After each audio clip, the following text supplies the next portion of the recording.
Kross. There. Thank you. Oh, wow, we're ready. Maybe a little light up here would be great. Thank you. Okay, well, Steve and Jeff, what a great movie out here. So, what made you decide to put that together, first of all? Well, first off, we did not put it together. Okay. And thank you, You for were the compliment. Yeah. It's not our movie. We're I guess the main attraction of the film, but the subject. The stars. The stars. Grammatically correct. A great, I guess documentarian, and amongst other credits, Andrew Reich made the film. That's amazing. We're going to take some questions from the audience, so we really want you to put your hands together. Annie will be over with you, right over here, Annie. But before we get started, I have one question that I ask everyone. If you were a pizza topping, what pizza topping would you be and why? Oh, jeez. Artichoke heart. Artichoke heart. I like that. I don't know, cheese. Cheese. Because you come in all flavor, No, it's probably my favorite pizza topping. Perfect. Cheese pizza. And artichoke heart because the heart. Because, I guess so. Yeah. Rare. Got delicious. some heart. Yes. Okay. We've got our first question over here. Please stand up and give us your name. Known as Sissy back in the day in Hollywood. The last time I saw you, Jeff, I was on the beach pregnant, and you were like, I can't believe you're really pregnant. Yes, I'm pregnant. And then they were going out to a gig before they got, huge, infamous. Look at this. And they needed equipment. So their mother made me come over and validate that I could put down a dependent. What? The mother came over, depends. To put down a what? Security. A deposit. Oh, a deposit. Okay, I heard depends. Depends as well. Yeah. Deposit on your equipment so you guys can play. Do you remember that? Do you remember her putting a deposit on your equipment back in Hollywood when she was pregnant, about this much pregnant? Well, I remember the pregnancy. Yeah. I don't remember the gig. I hate Casey. No, it was only barely, I wasn't even pregnant yet when I got the equipment. But I could tell. Your mother grounded me. Remember your mother interrogating me? Well, sissy, what's going on? Why are you helping them out? Oh, I know who that is. Sissy. Yeah, I don't know. Okay. I have no idea. Well, my Sissy, brain. they thank you very much. We do. They thank And you. the only thing I would add is I don't remember the specifics of that moment, but as you can see from the film, my mom had been through quite a bit with our antics by the time you interacted with her. But thank you very much for the deposit. That's awesome. Do we have another question in the audience? Right up here, Annie. Very good. She's running. Green shirt, stand up. Fabulous. Hi, my name is Isabel, and I would like to know what your hair care routine is. Oh, hair care routine. Well, I say that's funny because I was embarrassed that I have wet hair right now. I don't know. I just shampoo daily. Really? I do No use. special routine? I use a condition. I just use the cheapest stuff I can find at the CVS. Usually the ones that come in the little travel size. But thank you. All right. And let's talk about those hairstyles on those album covers. Well, you know, it's really strange. We started growing our hair really long while we were still teenagers. And by the time, I just started wearing my hair short again, like fairly recently. And I realized one of the things I never learned growing up was how to go to the barber shop. Yeah. It's very confusing. The pole with the... I just had no experience. And so what do you do now? Go to the barber Supercuts. shop. Fantastic sand. And I believe you were the one that wanted to grow your hair long, right? Yeah, it's much easier to deal with. Yes, okay. All right, next question in the audience. Right here, Annie, thank you. Guys, make sure you wave your hand for me. Stand up, please. Hi, I'm Julie. Can I ask you sort of a deeper question about the movie? No. Yes. I'm just curious how that experience, with Steven going missing and all of that, how that affected each of you individually and your family. Well, yeah. Sorry.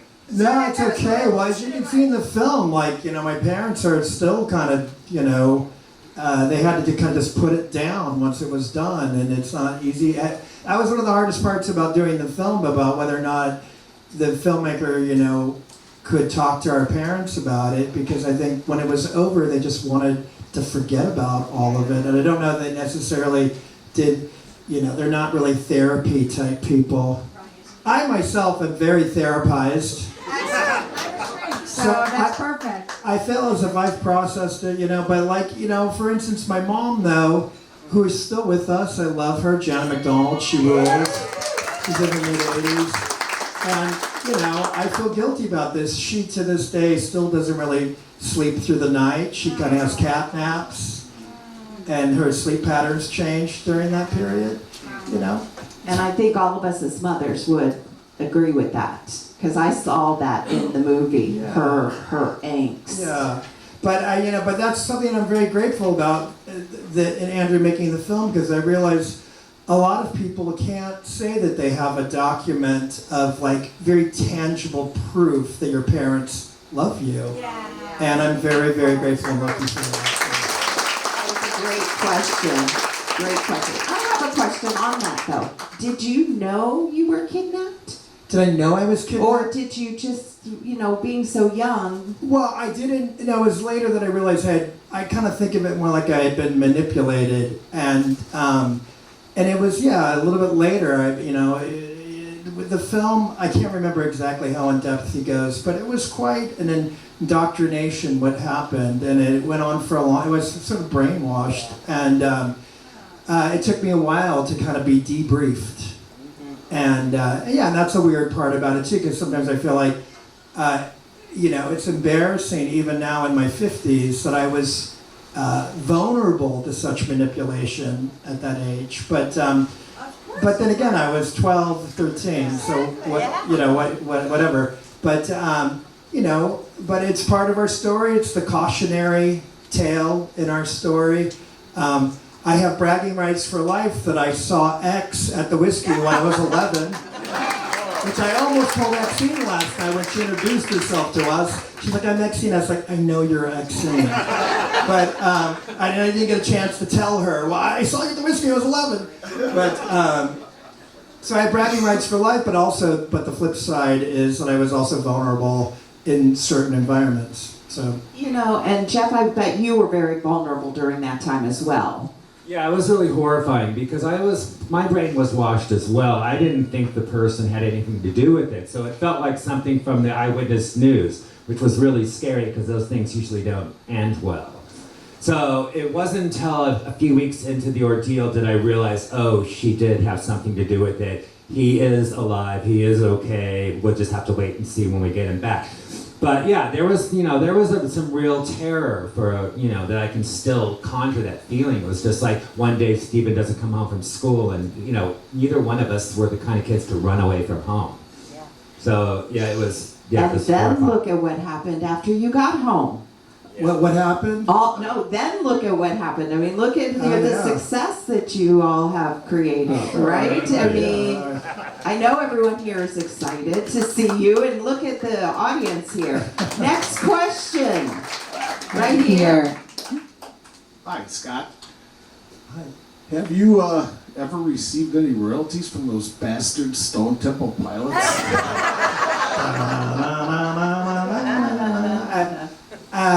Well, I don't know. That's not for us to say, but I really like that song, to be honest. And so do I. I mean, I don't take that. Like, they ripped us off. I mean, the film kind of takes that stance. But again, that's Andrew's take, not mine.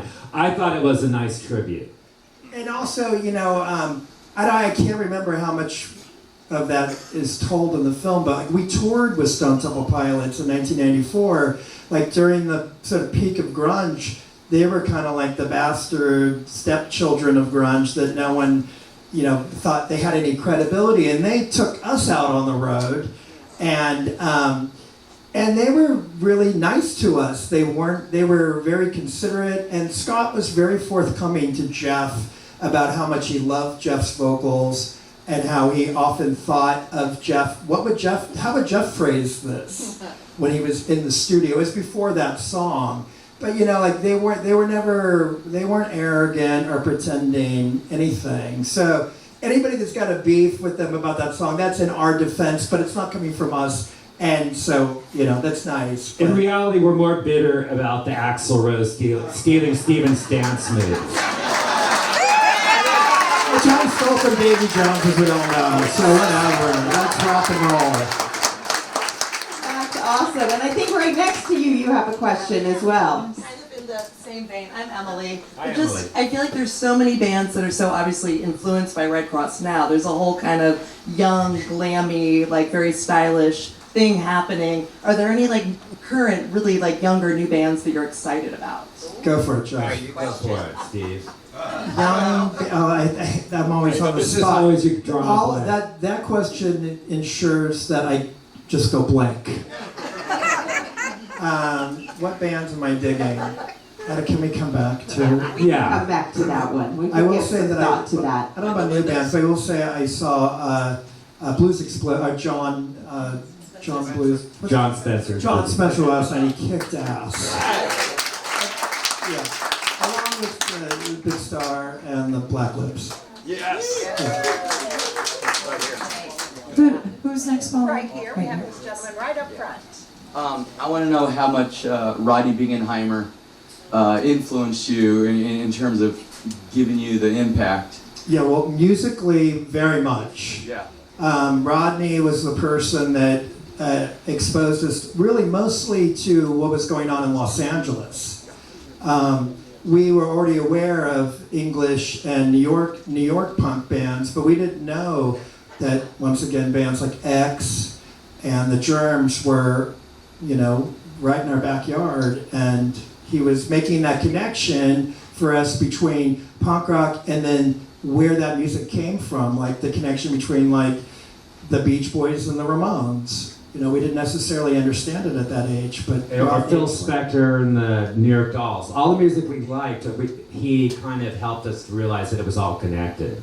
I think, because we had precocious taste in music ourselves, but we saw Rodney kind of helped, teach us what the connections were. Yeah.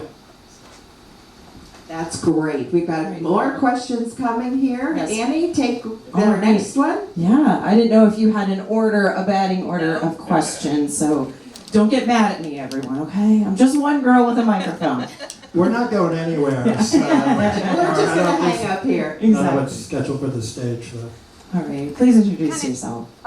Miss Trio, Astrid's Algebra 2 teacher. My backup card. Very Paradise lead singer. Like two-story comment. When I first got out, I went to Loyola Marymount, so my husband, and I did my student teaching at Hawthorne High. Oh, man. And I didn't know at the time the connection. I just didn't put it together, but I really wish, I look at the math department and a lot of the old timers, I bet, had taught both of you. Because they kept talking about the old days when the Beach Boys had been there. Oh, you should have been here. I'm like, well, first of all, I'm 1961. Steven and I are the same age. But I have a feeling that I could, explore who you had as a teacher back in the day. And I know how much, the joke is, the Beach Boys wrote that famous, be true to your school, and I think you guys wrote, I hate my school. And I love that it's the opposite ends. Okay, so I just About the same school. About the same school, that's what's really funny. Okay, that was just one comment. All right, the second part is, I don't know if I've shared this story with you about Astrid.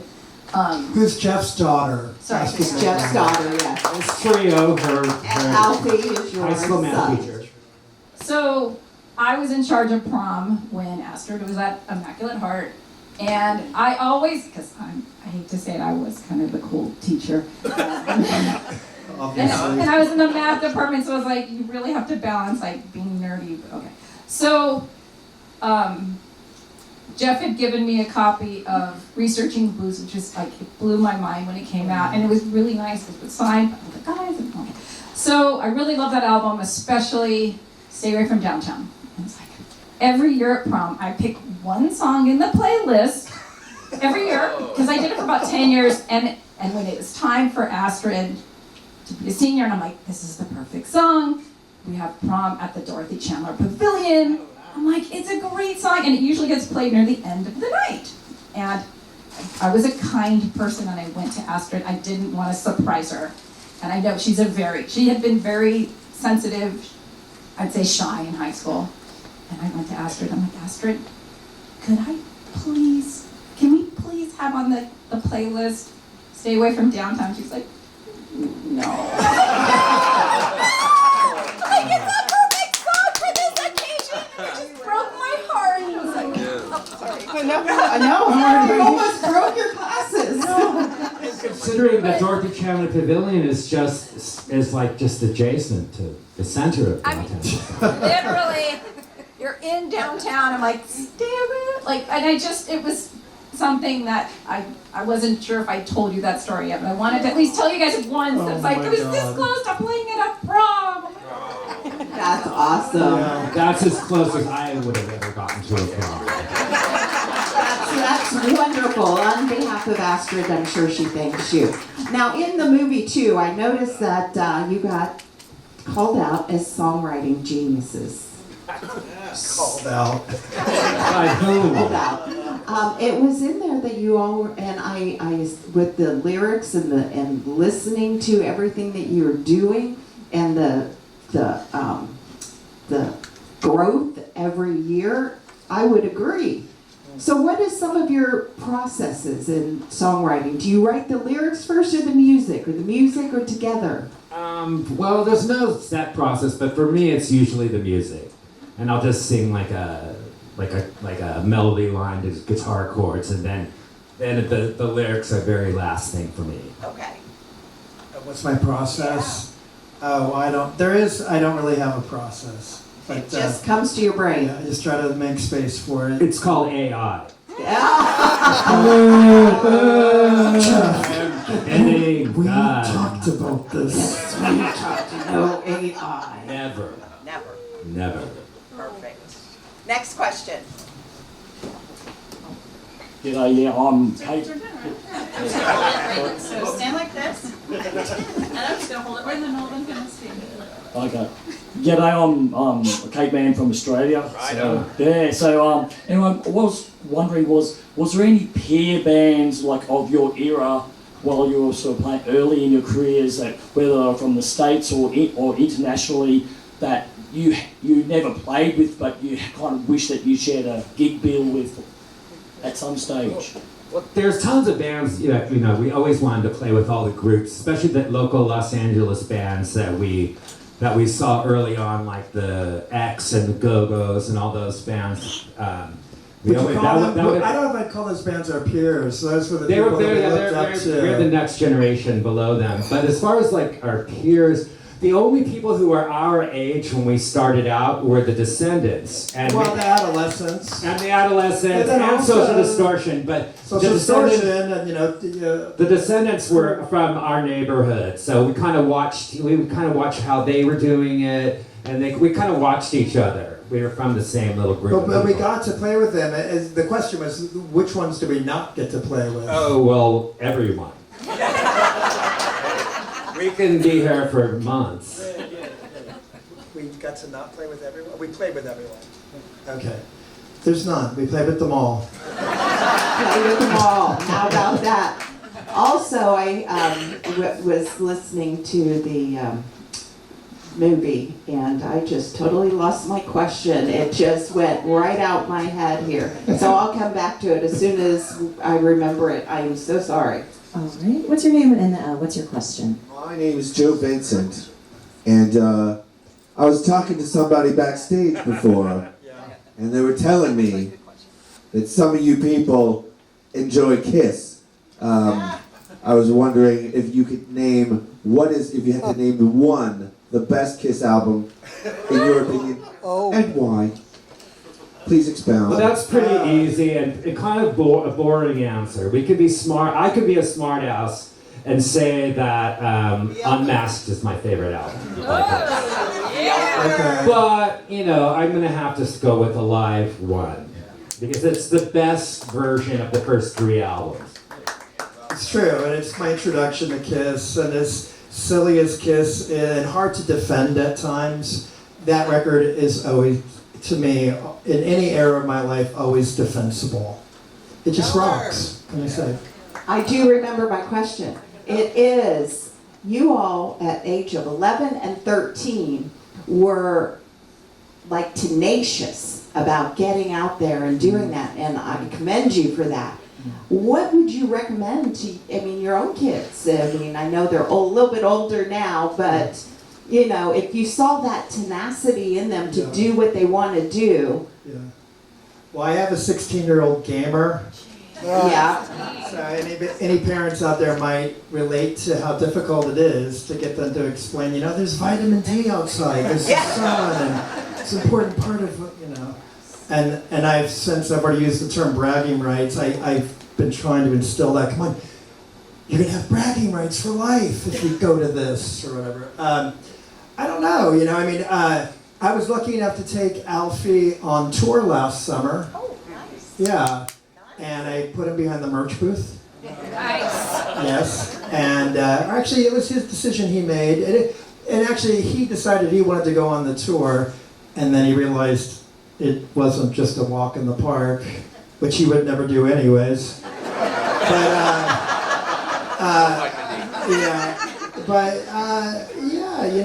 I don't quite know, because our experience is so unique and it's so different that I think kids today, they don't have that need to search for things as much, and with like Easter egg hunt or whatever, and not only to find something you're interested in, to find the other people that are also interested in it.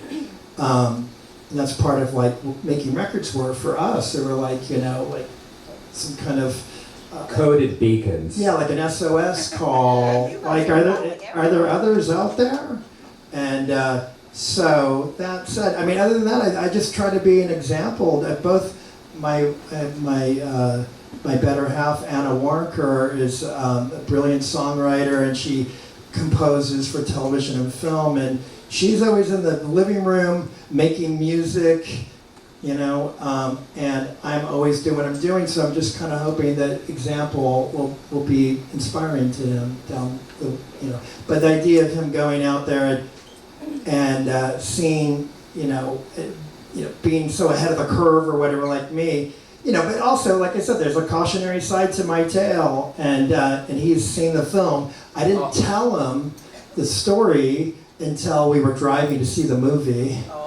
And when Andrew Reich started to make the film, it was like so long ago. Alfie was like 5 years old, so I was grateful that it took him so long to finish the film. I was like, how am I? Like, I got to tell Alfie.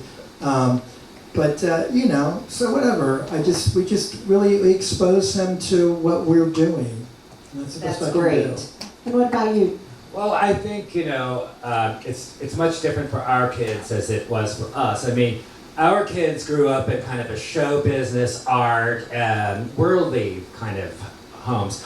Our parents had never experienced a lot of these things, so it was like, I think they probably thought we were like from Mars or something. Skateboards. It was just like even bothering to explain what we wanted to do to them was kind of difficult because there were no other examples around us.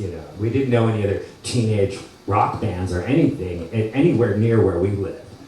So they just kind of stood back and watched us, and they never got in our way, and they eventually encouraged us. And I love that because there's not many garage bands anymore. They all want to get into a studio right away. Oh yeah, the And garage. the garage. Every band should experience at least one time playing in the garage with your friends, and all of a sudden the garage door opens up and it's two pops. That was pretty much very common occurrence with us. Midsummer, no climate control, uninsulated. And there you go. And Annie, next question. Anybody raise your hand, please? Right here. Okay. I'm gonna sit right behind you. Yeah, it's you. Cool. All right, do I have to stand up? Only if you want to. No, we're sitting. I have to hold it. We've had people go rogue. No one's allowed to hold the mic. Yeah. Let me tell you, it's been bad before. So I know it's not you. It's me. All right. Unless you can beatbox. Pretend. Give her the mic. So I've loved your. My name's Pauline, and hello. I've loved your songs forever and ever and ever and ever. And one of the songs that I love the most is "Mess Around," and I also love singing it. And I have an idea what the backstory is, but maybe if you could share a little tidbit about it. Yeah. Is that a true story, Jeff? Oh. Is that a first person song? No. None of my songs are autobiographical. No. No, I mean, that song is just kind of beats against the rock and roll cliche, you know, of someone who wants to be true to their partner instead of being a rock and roller a la whoever, Steve McDonald. Okay, I think we have time for one, maybe two more questions. Please raise your hand. Thought I saw someone in the back. Oh, all right, right up here. All right, one question. One question, quick. Okay, I'm fascinated. I know we've already talked about Kiss. Now, in the film, we brought up the Partridge Family. Now, how much Partridge Family is in Redd Kross, and how much influence? I mean, what's the best Partridge Family album for anyone getting into Partridge Family? It's so funny. Cole from the Black Lips asked us a very similar question in the commissary last night. He said, "I'm Partridge curious. Where should I start?" And, you know, they were the first garage band. I mean, when I saw them on television, you know, with their mom and their siblings, and they reminded me oh wow, if I can just get my friends together, we can have a real rock band with, you know, my little brother and stuff. So they made it possible. I'm almost not joking about that. They gave us the visuals. But as far as the music is concerned, I don't know. I haven't listened to the Partridge Family for a while until we're on a tour right now, and I went kind of deep and listened to Notebook and Crossword Puzzle, their last few albums, and I was like, wow, these are great records. Well, I mean, and I'd also say those records are, you know, the band, the musicians are mostly Wrecking Crew players. Okay. You know, the best writers and the best players in music. And the bass player, I think Joe Osborne is. So I would say for me, I try to play like the guy who actually played on the records, Joe Osborne, but I try to move like Danny Partridge. Totally. Of the two. I totally get it. That sweet spot between the two. But yeah, no, we have great respect for those records musically, and when we were in that film with David Cassidy, we would talk to him about it, and he thought we were fucking with him.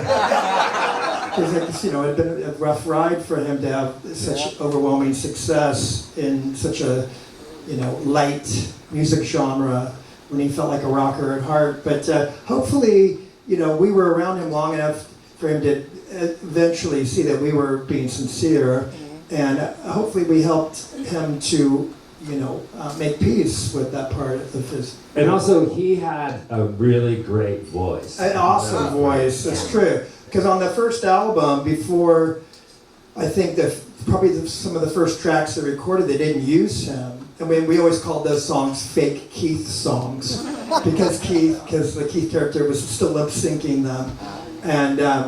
And yeah, I mean, that's what's, you know, he had a great voice. Very original. Yeah. Fantastic. Well, I want to thank Steve and Jeff for both being here and sharing your movie documentary. I know you say it's not yours, but you know, you are the stars of it. One final question for me. One song. What, as a bass player, as a vocalist, what is your one song that you enjoy playing the most?